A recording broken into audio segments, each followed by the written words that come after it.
Saudação a todos. Estamos em mais um vídeo do canal Caminhando com Orimo. E nós vamos falar sobre os desafios nesse período. 6 meses já passaram do isolamento social, de uma pandemia de Covid-19, que nem nós não esperávamos que em algum momento da história passássemos por uma pandemia que fechasse as escolas, fechasse as universidades. Tudo parou. E agora, o que fazer? Esse foi um dos principais pensamentos há 6 meses atrás. Dia 16 de março de 2020, foi o primeiro decreto estadual. E as escolas e universidades começaram a parar. E agora, o que fazer? Alguns começaram logo de qualquer jeito. Outros tentaram fazer formação, elaborar coisas, elaborar e se organizar para o ensino remoto. Outros procuraram negar tudo. E agora? Eu vou negar, não tem pandemia, eu vou negar, eu só volto para a escola, só estudo se for presencial. Então, as pessoas foram negando. 6 meses se passaram. Então, nós vamos falar agora, neste momento, com 2 estudantes da Universidade Federal de Sergipe, Emanuele Silva, acadêmica de Física, e o William Farias, acadêmico de Química, e vai comentar um pouco do que foi esses 6 meses e o que foi e como é que eles estão lidando com essa situação antes da pandemia, na pandemia e agora pensando pós-pandemia. Antes de mais nada, eu quero que eles façam uma apresentação, um pouco da trajetória deles. Então, vamos começar por Emanuele. Um pouco da sua trajetória. Quem é você?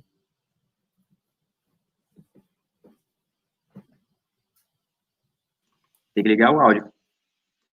Espera aí. Olá. Ligado? Ligado. Olá, meu nome é Emanuele, eu fui aluna do IFES, entrei no IFES em 2015, e aí estudei, fiz o curso técnico integrado em agropecuária, terminei, fui para a universidade, passei no bacharelado em física, atualmente sou pesquisadora da Universidade Federal de Sergipe, e é isso, estou aí estudando, fazendo minha trajetória, pretendo seguir para um mestrado, doutorado e por aí vai. William. Então, oi, pessoal, eu sou o William Farias, eu, tal qual o Manu, entramos no IFES em 2015, nós dois fizemos o ensino médio completo, terminamos fazendo o Enem e eu entrei, sou agora licenciado em Química e atualmente de quarentena. Sou pesquisador também, CNPq, de iniciação científica, e estou aqui hoje para falar um pouco com vocês sobre esse momento de quarentena, de pandemia que a gente está passando hoje. Nós vemos que muita gente ficou aflito, muita gente se deparou com essa situação e não, de forma nenhuma, conseguiu um equilíbrio. Outros conseguiram logo o equilíbrio e estão tocando a vida e nem parece que teve quarentena. E qual foi o impacto nesses 6 meses de quarentena, de isolamento para vocês? Vamos começar com o William. Qual o impacto? Então, estávamos lá no começo do ano, até então tudo normal, só que lá, aproximadamente no dia 23 de março, que eu vim para cá, para minha cidade, que é Nossa Senhora da Glória. Eu estudo lá em São Cristóvão, e a gente via a subida crescente, a crescente do número de infectados aqui no estado, e a UFES logo depois estava no final do período e já foram adiadas as aulas. Aí eu não sabia como seria a previsão e vim para casa, para Nossa Senhora da Glória. E, por enquanto, desde então, desde o dia 23 de março, estou aqui em casa. Eu brinco que Eu acho que eu sou um dos únicos, umas das 12 pessoas no mundo ainda que estão de isolamento, porque realmente eu estou saindo, a não ser para dar uma caminhada pela estrada aqui, pela pista, que não tem ninguém, não estou saindo para nada, por enquanto. Então, a gente sente que é um impacto muito forte, porque eu acho que já passei por, estudei minha vida toda em escola pública e já passei por muitas greves, mas acho que eu nunca fiquei tanto tempo sem estudar, assim, dentro de uma sala de aula e tendo daquela educação presencial. Então, eu acho que é um impacto muito, muito forte. Aí o pessoal todo começou a ter começou a fazer curso, aqueles cursos online que estava aparecendo aí de graça. Porém, eu acho que nada substitui você ter aquela aula presencial mesmo. O impacto foi muito grande nesse quesito e, claro, psicológico. Não adianta você ficar parado, tentar ficar bem em casa, mas você não pode sair, você não pode ver seus amigos. Está sendo uma situação, acho que, bem complicada. Emanuele, como é que você viu esses momentos e esse processo aí de março para cá e antes da pandemia? Como é que você avalia esse cenário todo? Então, basicamente, assim, o isolamento social em si não é um grande problema para mim. Assim que eu entrei no isolamento social, eu me propus a uma coisa. Você vai entrar nesse isolamento e você vai sair melhor do que você entrou. Então, eu sempre reclamei a minha vida inteira, desde o IFES, que eu não tinha tempo livre para fazer nada. Eu não tenho tempo livre para isso, não tenho tempo livre para aquilo. Então, o que é que eu fiz? Agora eu tenho esse tempo livre. Agora eu comecei a estudar coisas não necessariamente relacionadas ao meu curso, a praticar hábitos melhores de leitura, sabe? Me inscrever em alguns cursos, me dedicar mais à minha pesquisa, produzir artigos, etc, etc. Então, quando eu entrei no isolamento, eu me propus a desafiar a inércia, saca? Tipo, não vou ficar parado, vou tentar fazer as coisas e tal, e tá dando certo o isolamento em si. Mas tem um ponto que me incomoda bastante, que o isolamento, ele não assim, fora de contexto, sabe? A gente não tá isolado porque, vou aqui, tô cansada da minha faculdade, vou passar 6 meses em Fernando de Noronha. Não, a gente não tá nesse contexto, a gente tá no contexto de uma pandemia. Então, assim, é extremamente complicado. E a coisa que mais me pegou forte é a questão anti-ciência. E logo no início, eu e um amigo meu da astrofísica, chamado Pedro Ítalo, a gente estava traçando curvas do Covid, por brincadeira, assim, pegava as curvas, ia brincar lá, traçar, não sei o quê, e a gente ficou muito triste, sabe, olhando os dados, olhando a coisa, e a gente conversava e ficava mais triste ainda com a materialidade da coisa. Tinha gente que não acreditava, tinha gente que acreditava que, sei lá, a cura era cloroquina, não sei o que lá. Então a gente começou a debater a questão anti-ciência. E a gente chegou num ponto que eu acho que é um ponto assim legal para a gente discutir, que é o que a gente chama de ciência, né? Porque tem gente que considera que o cientista é só aquele que está lá no laboratório, que pega lá as pepitas e o negócio, e mexe com os negocinhos. Mas o cientista, ele está na sociedade assim como um todo e abrange todas as ciências biológicas, as ciências humanas, as ciências exatas, as ciências, enfim. O que a gente teve, o que a gente debateu? A gente debateu que essa questão anti-ciência, ela veio muito forte e muito generalizada na pandemia. Por quê? Porque você tem, ao mesmo tempo, uma pessoa que é anti-ciência humanas, anti-ciências exatas, saca? Tipo, você olha para uma pessoa que, eu acho que a Terra é plana. Aí você diz, pô, ele é anti-ciência. Mas você olha para uma pessoa e diz, eu acho que ditadura não existiu no Brasil. Você não considera como anti-ciência. Você acha que é uma opinião da pessoa. Só que isso é um ponto anti-ciência. Então a gente mistura tudo isso, essa anti-ciência generalizada, e a gente tem o quê? Pessoas achando que foi o PT que criou o corona. Então, foi uma situação assim muito difícil e que me pegou forte. E, ao mesmo tempo, outro ponto que eu gostaria de colocar é a respeito da própria produção científica. Que a gente aqui no Brasil, a gente está tendo um ataque à educação desde, se eu fosse denotar aí, eu diria que desde 2016, quando a gente aprovou a PEC 241, né, a PEC do teto. E aí, passando assim o tempo, a gente vem aí em 2019, que tiveram várias notícias, sabe? A gente ficou revoltado, vários cortes da CAPES, bolsa de pós-graduação, etc, etc. Então, a gente vem sofrendo um desmonte na educação, um desmonte na ciência, e aí chega numa pandemia, a gente quer o quê? Que o cientista, sabe, super produza, vá ali produzir a cura, não sei o quê, só que ao mesmo tempo no Brasil a gente não tem essa valorização. E o que é que acontece? A gente pensa, pandemia, ok, agora tá os jornais chamando os cientistas estão tendo voz, o povo vai aprender com isso, que legal, com certeza vão começar a investir em ciência. Só que aí você abre o G1, vamos botar assim, e você vê a notícia de que, eu até escrevi aqui, ó, MEC prevê corte de 4,2 bilhões para 2021. Foi uma coisa assim que me revoltou bastante, eu e os meus colegas, porque não há investimento, as pessoas não aprendem, sabe? E essa onda anti-ciência pega muito forte aí. Então, o isolamento em si não foi um problema para mim, mas o contexto todo, as ondas anti-ciência, a cobrança que vem em cima de um cientista que, sabe, está sofrendo um desmonte na educação, na área dele, enfim, isso me deixou mais revoltada. Pronto. E, pessoalmente, a adequação, você, mano, a adequação para a sua rotina de estudo nesse período, ou sua rotina, que foi quebrada, alguma rotina, como foi que você se adequou a esse novo período, principalmente esses 6 meses, esses 6 meses de março até agora, setembro? Então, primeiro foi extremamente difícil você manter uma rotina, né? Porque você, tipo, eu estava lá em São Cristóvão, agora vim para aqui, para casa dos meus pais, então tem gente que influencia, sabe? Uma pessoa que chama aqui para fazer uma coisa, outra pessoa que chama para fazer outra, dentro de casa mesmo, as tarefas domésticas.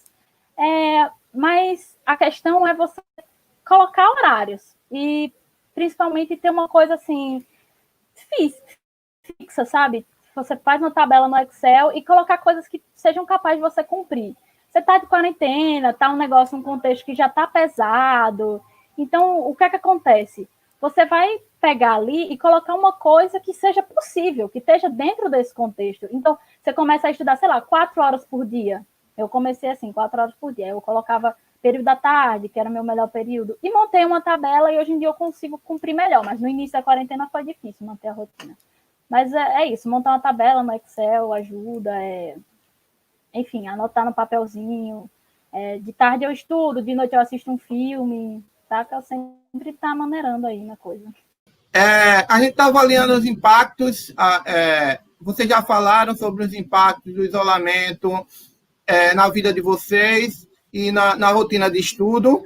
Agora, a gente vai... Como é que vocês estão vendo o seu planejamento agora, até o final do ano? Muitas pessoas estão dizendo que esse ano de 2020 é um ano perdido. Muitas pessoas estão achando, não, eu quero que acabe logo este ano, porque esse ano, para mim, eu quero que retire do calendário o ano 2020. Para vocês, como é que vocês viram esse ano de 2020? E, faltando 3 meses e mais um pouquinho para finalizar, o que é que vocês ainda acham que dá para fazer daqui para o final do ano? Começando, Emanuele?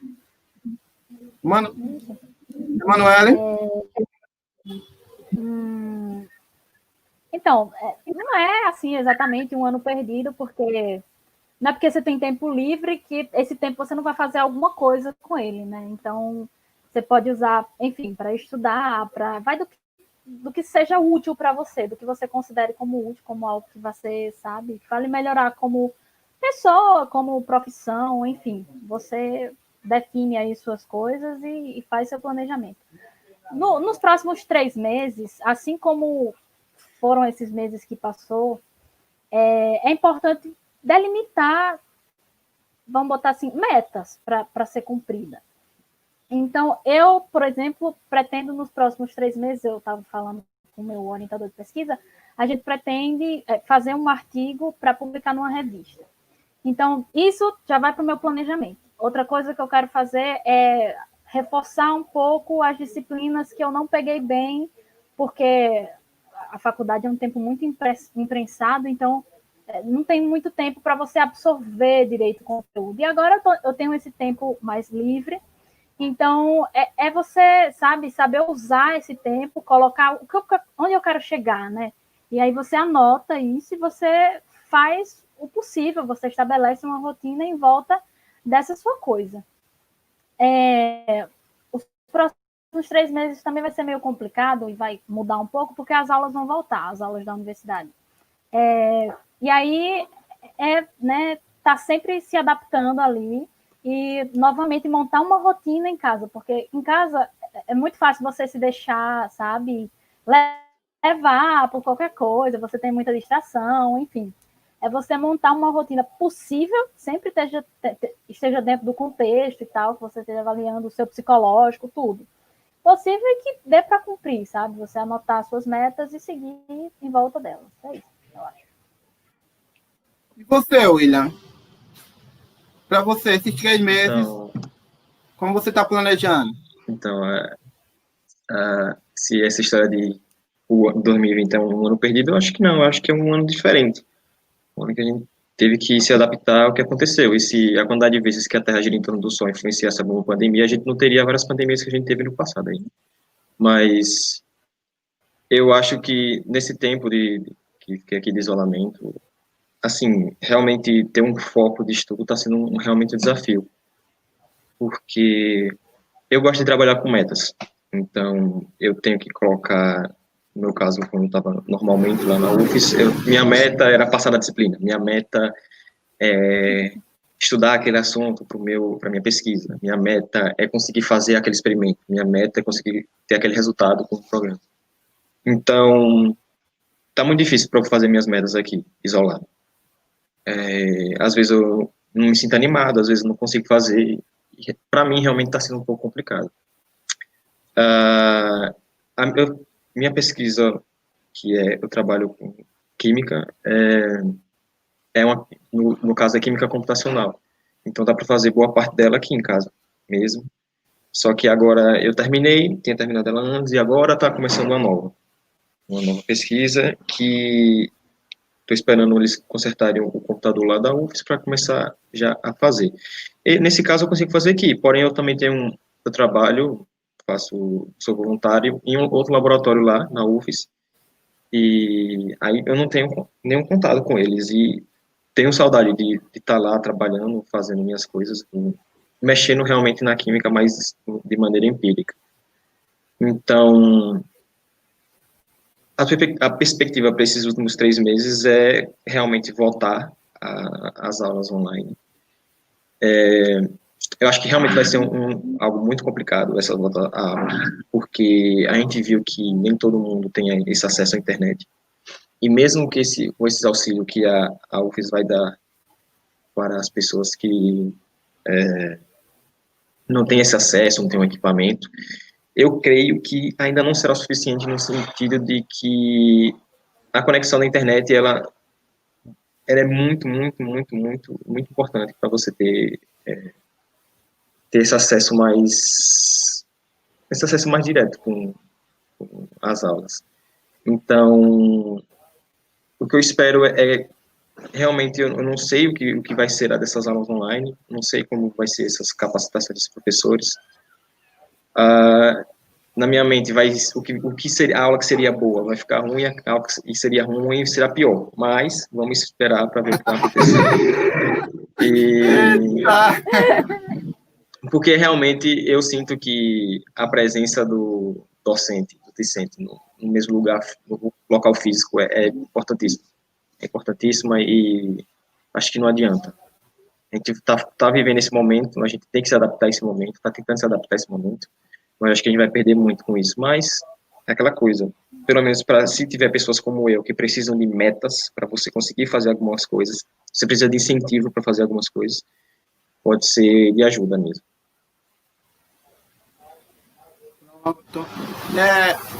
Gente, eu gostei do pessimismo nietzschiano, que é um pessimismo que faz crescer, porque quem escuta um pessimismo nietzschiano acha que, rapaz, esse pessoal quer se matar, quer não sei o quê, ou vai parar de estudar, vai parar de produzir. Não, você sabe a situação, você faz uma análise seca da situação e a partir dessa análise seca, não deixa de ser dura, não deixa de ser dolorosa a análise. Essa de William mesmo foi muito dolorosa. Aí o pessoal que está aí organizando tudo, o ensino remoto, aí o pessoal ouvir uma crítica dessa e vai dizer, pode até ficar triste, mas isso é a realidade de muito estudante. Isso é o que o estudante está pensando. Nada substitui a presença, a relação professor-aluno dentro de uma sala. Mas isso não vai inviabilizar as metas, não vai inviabilizar o que o William está produzindo ao longo do processo, e eu acho que ele vai continuar produzindo. Daí a gente chega no nosso... Caminhando para o final, é possível fazer mais e melhor no pós-pandemia, que é até a continuação de uma resposta nietzschiana. Bem, olha, as coisas parecem que vão piorar, e parece que estão piorando, mas será que é possível fazer mais e melhor no pós-pandemia? Então, mantenha a bola com o William aí.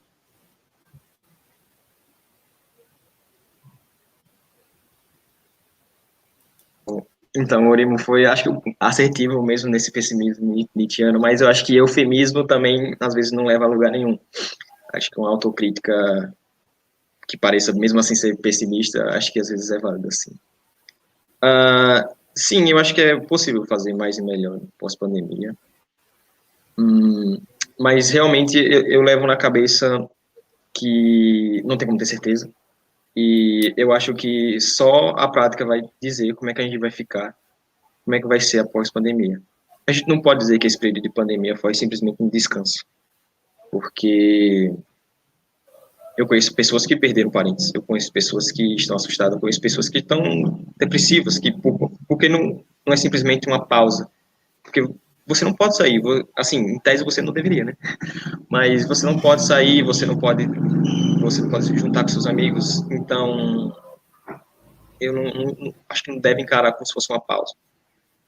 A gente pode sim fazer mais e melhor pós-pandemia, e eu acho que vai depender de como a gente vai se estruturar, de como as instituições vão se estruturar, e ter realmente um planejamento de como vai ser essa volta. E eu acho que não depende só do indivíduo, só do estudante, mas acho que depende de um acordo das instituições em si. É isso. Manu, é possível fazer mais e melhor no pós-pandemia? Emanuele? Eu estou no mesmo fio do William. Eu acho que vai depender bastante das condições materiais da pessoa, vai depender bastante de como as instituições vão lidar com isso, de como vai ser pensado isso, e a partir de quem vai ser pensado isso, sabe? Porque, por exemplo, o EAD da UFES, você teve um projeto que, né, foi planejado por determinados tipos de pessoas, que teve uma falsa consulta dos alunos, né? Mas, assim, por exemplo, eles lançaram uma pesquisa no Cigar, você quer que voltem às aulas, só que as pessoas que têm internet não responderam que não têm internet não responderam essa pesquisa. Então, sabe, até que ponto essas pessoas estão realmente preocupadas com essa inclusão, ou se só não querem, né, enfim, botar o barco para andar. Mas é isso, vai depender de por quem vai ser produzido esse plano, a partir de quem vai ser pensado esse plano pós-pandemia, das instituições, enfim, e das condições materiais de cada pessoa. E sobre fazer mais e melhor agora, pós-pandemia, para um recado para os nossos alunos, Manu. Para os alunos, para os profissionais de uma forma geral. Como coach quântico, eu acho que é sempre possível, assim, a partir... porque vai depender muito, é muito limitado esse possível. Esse possível, ele pode ser possível para mim, em determinadas condições, e pode não ser possível para o outro, sabe? Mas o seu pensamento, o seu pensar além, o seu pensar melhor, ele é sempre possível. É sempre possível você olhar para a situação e fazer o melhor que você pode na situação que você tem. É sempre possível isso, mas aí vai depender, né, do limitante que é a própria situação que você está. Agora vamos para nossas considerações finais. William, as suas considerações finais, agora para a gente terminar essa webinar. E eu quero, antes de mais nada, agradecer vocês que participaram com a gente aqui, você que está assistindo também, e nossos dois grandes estudantes, grandes acadêmicos, que eu acho que eu acredito que a gente ainda vai ouvir falar muito desses dois aí lá na frente. Eles estão construindo uma trajetória legal. Então, William, quais são as suas considerações finais? Bem, para o pessoal que está aí em casa, está ainda se isolando, eu acho que a minha consideração é que fique calmo, que as coisas vão melhorar, vão voltar ao normal, e nem que seja esse novo normal que a gente fala, mas elas vão voltar ao normal.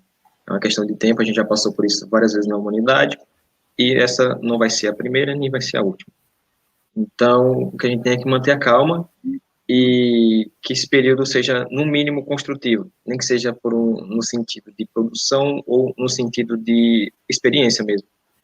Porque eu acho que toda a experiência que a gente vive é válida, e essa aqui é tão exótica, que aconteceu a última vez há 100 anos atrás.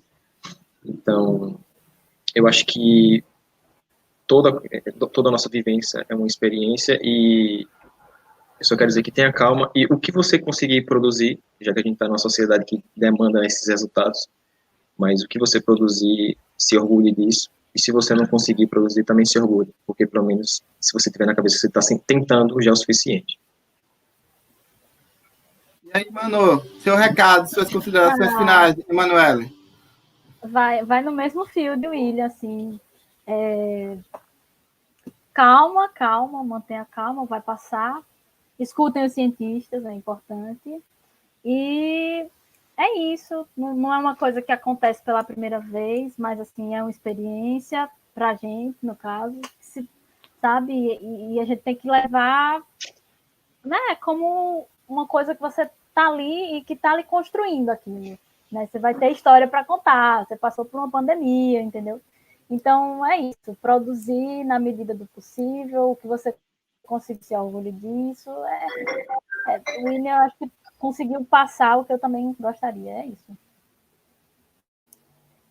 E agora, quero agradecer a todos e que a gente possa refletir em cima do que foi comentado nessa webinar, e estamos à disposição.